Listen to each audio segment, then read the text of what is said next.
Mbola mitoy ny fandraisana tanana ireo olona marary ka ilana fandidiana izay ataon'ny ekipan'ny Africa Merci Chips.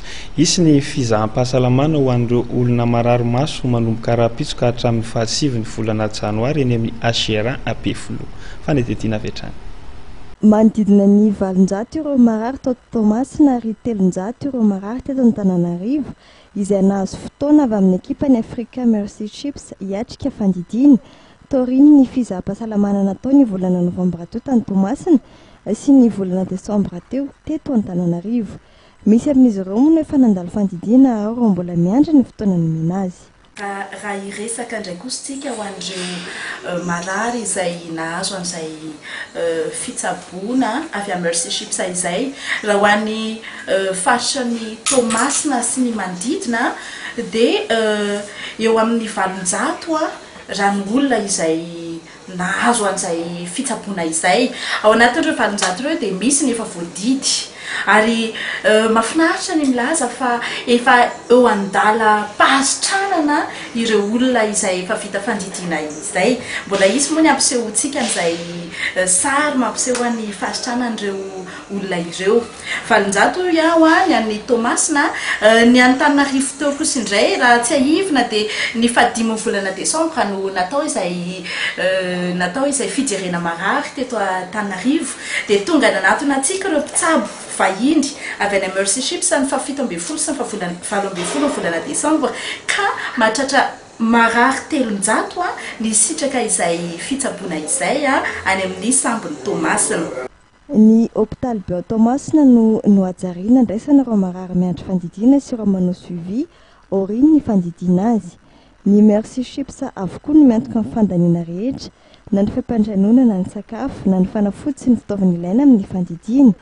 Ny saram-pitaterana ihany no any atoan'ny marary sy ny mpanaraka azy. Manao fandidiana ny aretina maso ny katarakta sy ny pterygion ihany koa ny ekipan'ny Merci Chips. Rapitsoka hatramin'ny zoma 7 janoary araka izany dia isy ny fizahana ara-pahasalamana atao eny amin'ny Asiera Apefilo itoy ny 20 sy 20 ary 13 janoary izao izany fizahana ara-pahasalamana izany.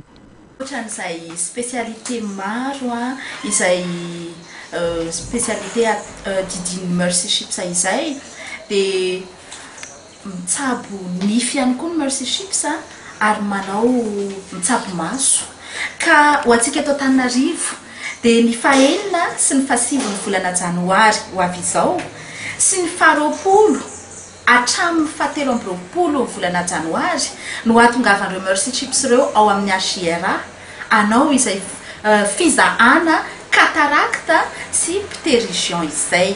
Izany hoe ho anao izay manana olana, manana katarakta ka mila an'izay fandidiana izay dia manatony ianao zany ao amin'ny Asiera, hôpital Asiera ny 4 ka hatramin'ny 7 volana janoary sy ny 20 ka hatramin'ny 17 ny volana janoary. Ho an'ireo faritra hafa dia isy ihany koa ny fizahana ara-pahasalamana amin'ireo aretina rehetra anaovan'ny Merci Chips fandidiana, dia ny fivotosany eo amin'ny tarehy, eo amin'ny tenda sy ny loha, ny lanilany misy lavaka na molotra simba, ny olatra nateraka efa maizana, tongotra mivadika na lohalika amin'ny fandona, aretin'ny mamany lava sy aretin'ny vozon'ny tranonjaza.